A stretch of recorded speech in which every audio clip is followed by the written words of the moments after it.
अस्सलामुअलैकुम। कैसे हैं आप सब? उम्मीद है कि आप सब खैरियत से होंगे और आपकी खैरियत नेक मतलूब चाहती हूँ। मैं भी आपकी दुआओं से बिल्कुल ठीक ठाक हूँ। कल हमने जो कहानी सुनी थी, चलिए बग़ैर ताख़ीर के हम उस कहानी का दूसरा हिस्सा शुरू करते हैं। अब भाई बंदर जो होता है वो आपने पिछली कहानी में सुना था कि बादशाह के महल के सामने जो है उसका महल बनवा दिया जाता है और बंदर जो है वो अपने महल में अलग से रहने लगता है। अब जब बंदर अलग रहने लगता है, इस बात को काफ़ी दिन गुजर जाते हैं। बादशाह जो है वो अपने मुल्क के फ़ैसले किया करता था। बहुत से मसले मसाइल जो है वो बादशाह के पास आते थे, तो बादशाह जो है उनका फ़ैसला करता है। एक बार ऐसा होता है कि एक बहुत मुश्किल मसला जो होता है वो बादशाह के सामने पेश किया जाता है। अब बादशाह जो होता है वो बहुत सोच विचार करता है, लेकिन तब भी उससे वो फ़ैसला नहीं हो पाता।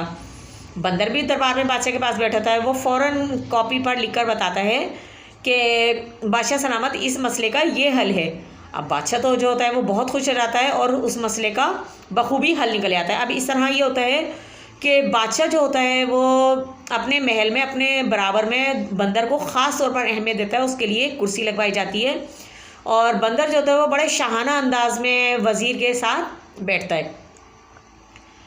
अब बादशाह के जो वुज़रा होते हैं वो भी ज़ाहिर बंदर की शान और शौकत देखते हैं, लेकिन वो उसकी अक्लमंदी और दानाई के भी मुतरिफ़ होते हैं कि वाकई बहुत ज़्यादा वो दाना और अक्लमंद होता है।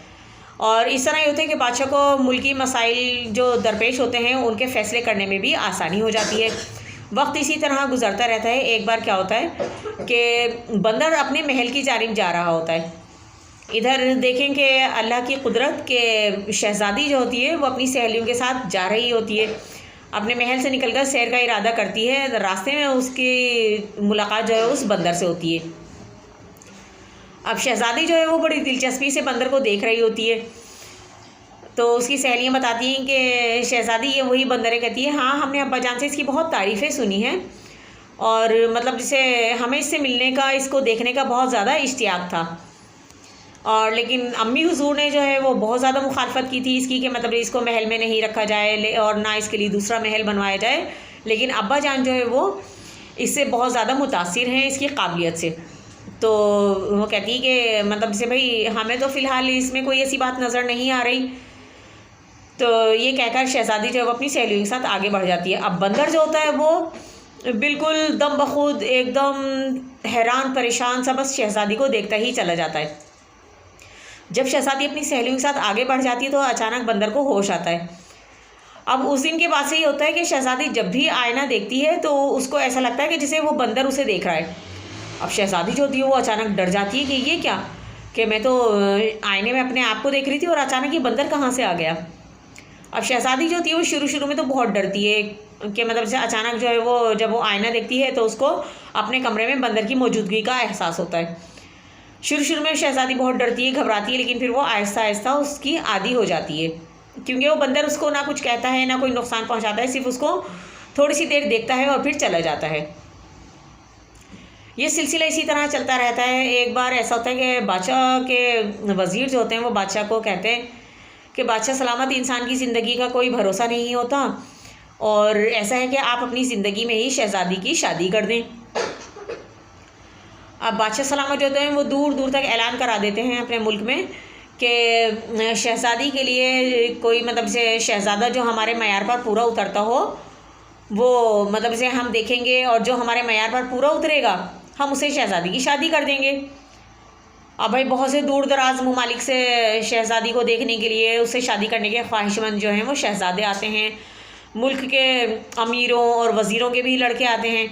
अब बादशाह के लिए ये फ़ैसला करना ज़रा मुश्किल हो जाता है। अब क्या होता है कि बंदर जो होता है वो बादशाह के पास आता है और कहता है कि मैं शहज़ादी से शादी करना चाहता हूँ। बादशाह सलामत बहुत हैरान हो जाता है कि हैं, ये क्या बात हुई कि ये एक बंदर और मतलब से ये भाई शहज़ादी से शादी करेगा। बादशाह को बंदर की बात जो है वो बहुत ज़्यादा नागवार गुजरती है और बादशाह जो होता है वो नागवारी से उसकी बात सुनता है, उसकी बात का कोई जवाब नहीं देता, बस उसको टाल देता है। कहता है कि अच्छा हम देखेंगे, सोचेंगे। अब भाई बंदर जो होता है वो रोज़ाना बादशाह सलामत से कहता है कि बादशाह सलामत, आप जो हैं वो मेरे बारे में सोचें और अगर मतलब से आपने मेरी बात नहीं मानी तो ऐसा है कि मैं आपको कत्ल कर दूंगा। अब भाई बादशाह सलामत तो बहुत ज़्यादा हैरान हो जाते हैं, कहते हैं कि ये क्या माजरा हो गया। और वाकई मलका आलिया जो है वो सही मुझे मना करती थी कि बंदर को लेकर नहीं आए, और ये क्या मुसीबत मैंने अपने गले में डाल ली है। अब भाई बादशाह सलामत बहुत परेशान हो जाते हैं। इसी परेशानी में वो शहज़ादी के पास जाते हैं। तो शहज़ादी कहती है कि अब्बा हुज़ूर, आप जो है वो परेशान नहीं हो, और मतलब से आप की खातिर, और मतलब से भाई ज़ाहिर है मैं जो है ये इस तरह करूँगी कि उस बंदर से शादी करने के लिए तैयार हूँ। तो बादशाह कहता है कि नहीं, मुझे सोचने दो कि क्या करना चाहिए। अब बादशाह सलामत क्या करते हैं, कहते हैं कि इस तरह करता हूँ, मैं अपने आप को ख़त्म कर लूँगा। तो अब क्या होता है भाई, वो बंदर जो होता है वो बादशाह के पास तलवार लेकर आ जाता है। कहता है कि अगर आपने मतलब जिससे शहज़ादी से मेरी शादी नहीं करी तो मैं इस तलवार से आपको कत्ल कर दूँगा। बादशाह बहुत हैरान हो जाता है। तो बादशाह के चेहरे पर एकदम परेशानी के आसार नमूदार हो जाते हैं, और बादशाह की पेशानी जो है वो पसीने से तर हो जाती है। अब बंदर कहता है कि बादशाह सलामत, लेकिन आप डरे नहीं, और मैं आपको बेगुनाह कत्ल करके और आपके खून से अपने हाथ नहीं रंगना चाहता, लेकिन मैं चाहता हूँ कि आप शहज़ादी की शादी बाइज़्ज़त तरीके से मेरे साथ कर दें। अब भाई बादशाह सलामत जो है तो बहुत सोचते हैं, और आखिरकार रात में टहल रहे होते हैं वो अपने कमरे में। तो शहज़ादी जो है वो उनके कमरे के दरवाजे पर दस्तक देकर आती है और कहती है कि अब्बाजान, आप मेरी वजह से परेशान ना हो, और अगर आपकी ज़िंदगी नहीं रही तो मेरे भी जीने का क्या फ़ायदा होगा, और मतलब इसे ज़ाहिर है जब आप ज़िंदा नहीं रहेंगे तो मैं भी ज़िंदा नहीं रहूँगी। इसलिए बेहतर यह है कि आप इस फ़ैसले को अल्लाह ताला की मर्ज़ी और मेरे मुक़द्दर का लिखा समझकर कबूल कर लें कि मतलब जैसे बंदर जो है, मेरी शादी अगर मेरे नसीब में लिखी है कि बंदर से ही हो तो ज़ाहिर है उसी से होगी, चाहे मैं और आप कितना ही ज़ोर लगा लें, क्योंकि जो अल्लाह ताला ने हमारी तकदीर में फ़ैसले हमारे लिख दिए हैं वो तो होकर ही रहेंगे, और तकदीर के आगे हर इंसान बेबस है। शहज़ादी जब बादशाह को समझाती है तो बादशाह सलामत के भी जहन में ये बात आती है कि भाई तकदीर के आगे कोई तदबीर काम नहीं कर सकती। खैर भाई बादशाह सलामत जो है वो बड़ी धूमधाम से अपनी शहज़ादी की शादी जो है वो उससे करने के लिए तैयार हो जाते हैं बंदर से। अब क्या होता है, मलका जब ये सुनती है तो मलका बहुत शोर मचाती है, बहुत चीखती है, चिल्लाती है, कहती है नहीं, मैं अपनी बेटी की शादी जो है वो एक बंदर से नहीं करूँगी। क्या एक बंदर ही है मेरा दामाद बनने के लिए रह गया था, और महल में मतलब जैसे ना इस बंदर के लिए कोई जगह नहीं थी, आपने सामने महल बनवा कर दे दिया, तब भी मैंने कुछ नहीं कहा, लेकिन अब मैं ये नहीं होने दूँगी। बादशाह सलामत समझाते हैं, और जब शहज़ादी भी समझाती है, कहती है अम्मा हुजूर, आप इसको मेरी किस्मत का लिखा समझकर कबूल कर लीजिए। अब मलका की लाख मुखालफत के बावजूद शहज़ादी की शादी बड़ी धूमधाम से उस बंदर के साथ हो जाती है। अब जब बंदर के साथ हो जाती है तो मलका जो होती है वो बहुत ज़्यादा परेशान हो जाती है। रात भर मलका टहलती रहती है, कहती है कि मेरी बेटी ज़ाहिर है एक जानवर के साथ कैसे गुजारा करेगी, और इसी परेशानी में खैर सुबह हो जाती है। अब जब सुबह होती है, शहज़ादी आती है तो वो तो भाई बहुत खिलखिलाती, हंसती, मुस्कुराती आती है। मलका बहुत हैरान हो जाती है, कहती है ये क्या माजरा है। तो खैर इसी तरह दिन गुजर जाते हैं, और शहज़ादी जो होती है वो बस पूरा दिन जो है महल में रहती है, और शाम होती है और वो अपने घर पर चली जाती है।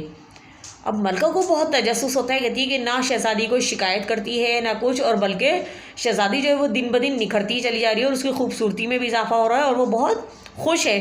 वो शिकायत ही नहीं करती कि भाई बंदर ने ये कहा, बंदर ने वो कहा, बल्कि वो तो बहुत ज़्यादा खुश है। अब मलका क्या करती है कि सोचती है, कहती है कि मुझे इस बात का खोज लगाना चाहिए। अब मलका जो होती है वो अपनी फितरत से मजबूर हो जाती है। अब वो इस बात का खोज लगाने के लिए शहज़ादी के महल में छुप जाती है। तो इस कहानी का बाकी हिस्सा दूसरी वीडियो में मुलाहिज़ा कीजिएगा।